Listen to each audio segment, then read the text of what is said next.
According to research, 90% of people got stuck while starting off an essay.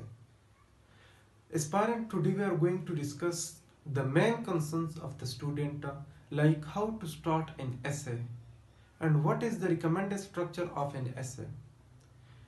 Aspirants, welcome to our channel CSS Exam Preparation and this is your host Hassan Aziz.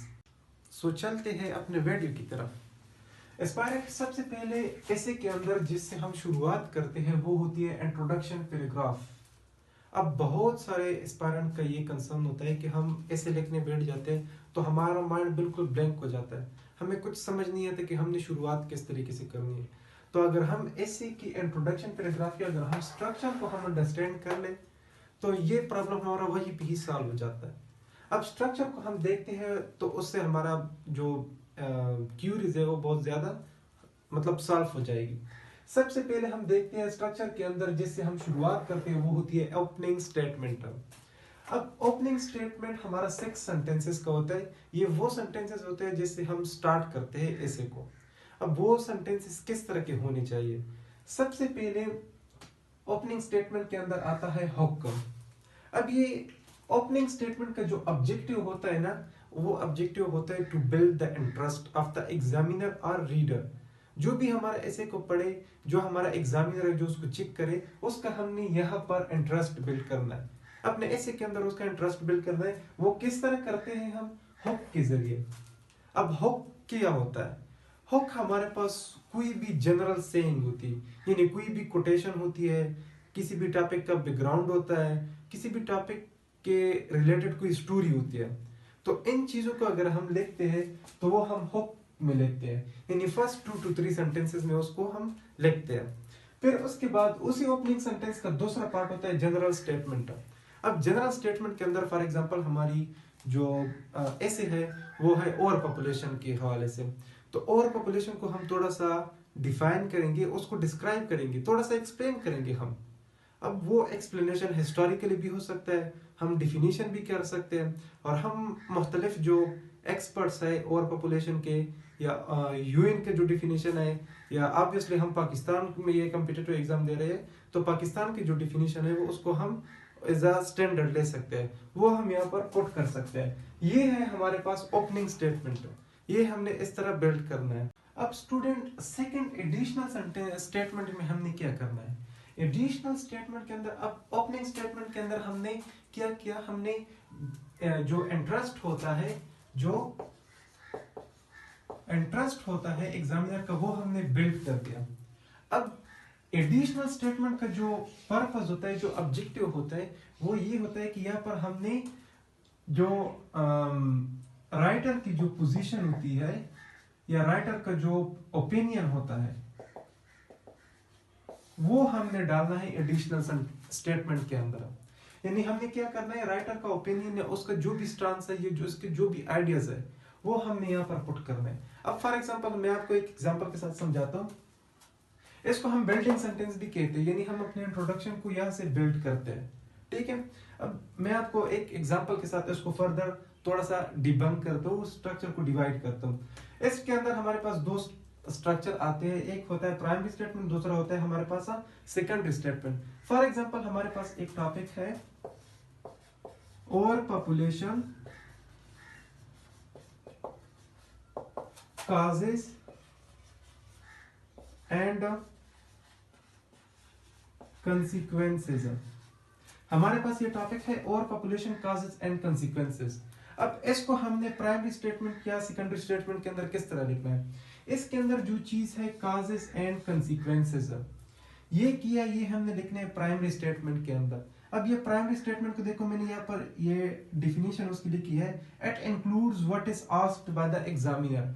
यहाँ पर हमने वो चीजें लिखनी है जो हमसे एग्जामिनर मांग रहा है। अब हमसे एग्जामिनर क्या मांग रहा है? यहाँ पर एग्जामिनर हमसे मांग रहा है, एक तो हमसे काजेज ऑफ ओवर पॉपुलेशन और दूसरा है कंसिक्वेंसेज ऑफ ओवर पॉपुलेशन।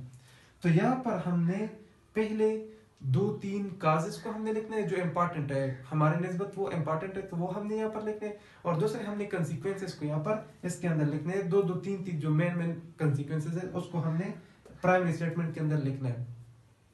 अब अगर फिर भी हमारे पास जो स्ट्रक्चर है, जो रिकमेंडेड स्ट्रक्चर है, वो पूरा नहीं हो रहा है, सेंटेंसेस पूरे नहीं हो रहे, तो फिर उसके बाद हम जाते हैं सेकेंडरी स्टेटमेंट के ऊपर। फिर उसके बाद हम लिखते हैं सेकेंडरी स्टेटमेंट। अब सेकेंडरी स्टेटमेंट क्या होता है? ये वो सेंटेंसेस होते हैं, ये वो स्टेटमेंट्स होती है जो हमसे एग्जामिनर ने मांगा नहीं है, but still it is relevant. वो फिर भी हमारे ऐसे के साथ रिलेवेंट है। लाइक फॉर एग्जांपल मैं आपको समझाता हूँ, इसी को लेते हैं, और पॉपुलेशन काजेस एंड कंसीक्वेंसेस। इसमें हमसे काजेस मांगी गई है और कंसीक्वेंसेस मांगी गई है। उसके अंदर सोल्यूशन हमसे मांगे नहीं गए है, लेकिन हम इसके अंदर क्या करते हैं, सेकंड स्टेटमेंट के अंदर हम सोल्यूशन को लिख देते हैं। अब ये हमसे मांगे नहीं है, but still it is relevant, क्योंकि यहाँ पर काजेस आए हुए हैं, तो काजेस के साथ सोल्यूशन का होना जरूरी होता है, ये रिलेवेंट है, इससे कोहेरेंसी मेंटेन होती है। तो ये दोनों चीजें हम क्या कर सकते हैं, ये हम एडिशनल सेंटेंसेस स्टेटमेंट के अंदर लिख देते हैं, जिसको हम बिल्डिंग सेंटेंसेस भी कहते हैं। और ये हमारे पास होती है 10 to 12 सेंटेंसेस। अच्छा एस्पायरेंट, अब हमने ओपनिंग स्टेटमेंट के अंदर एग्जामिनर का इंटरेस्ट बिल्ड किया, फिर एग्जामिनर को हमने अपना ओपिनियन, अपने आइडियाज भी बता दिए एडिशनल सेंटेंसेस के अंदर। अब तीसरी चीज जो हमने करनी है इस इंट्रोडक्शन पैराग्राफ के अंदर, वो है थीसिस स्टेटमेंट। अब थीसिस स्टेटमेंट के अंदर हमने क्या करना है, हमारी जो आइडियाज है, जो हमारे जो थिंकिंग है, ये जो हम लिखना चाह रहे हैं इस एसे के अंदर, वो उसको हमने किस तरीके से प्रेजेंट करना है, उसको किस वे के अंदर में लेके जाना है, वो हम फिर लिखते हैं थीसिस स्टेटमेंट के अंदर। थीसिस स्टेटमेंट के अंदर हम क्या करते हैं, वे टू प्रेजेंट और आइडियाज। इसके अंदर हम क्या करते हैं, थीसिस स्टेटमेंट के अंदर हम अपना जो पाथवे है कि हमने किस तरीके से इस चीज को आगे लेके चलना है पूरे ऐसे में, वो पाथवे हम कहाँ पर डिटरमाइन करते हैं, वो पाथवे हम थीसिस स्टेटमेंट के अंदर डिटरमाइन करते हैं। और एस्पायरेंट, ये जो थीसिस स्टेटमेंट होती है, ये 1 या 2 सेंटेंसेस की होती है। अब नेक्स्ट वीडियो के अंदर मैं आप लोगों को ये समझाऊंगा कि थीसिस स्टेटमेंट हमने कहाँ पर पुट करनी है। एक गुड थीसिस स्टेटमेंट क्या होती है, एक बैड थीसिस स्टेटमेंट क्या होती है, एक ऑर्डिनरी थीसिस स्टेटमेंट क्या होती है, हम थीसिस स्टेटमेंट के टाइप्स को और ये कहाँ पर हमने प्लेस करना है उस चीज को। और इसके साथ मैं आप लोगों को ये भी समझाऊंगा कि थीसिस स्टेटमेंट का स्ट्रक्चर क्या है। अगर उसका भी स्ट्रक्चर आप लोगों को समझ आ गया तो थीसिस स्टेटमेंट लिखना भी आप लोगों के लिए इजी हो जाएगा। तो ये सब हम जानेंगे नेक्स्ट वीडियो में। आई होप एस्पायरेंट आप सबको अभी इतना अंदाजा हो गया होगा कि हमने एक इंट्रोडक्शन पैराग्राफ को किस तरीके से लिखना है। अब इस चीज इंट्रोडक्शन पैराग्राफ में या ऐसे में मास्टरी हासिल करने के लिए आप सबको प्रैक्टिस करनी होगी। मैं भी प्रैक्टिस बहुत ज्यादा करता हूँ और यही मेरे सीक्रेट है, यही मेरी कामयाबी का राज है।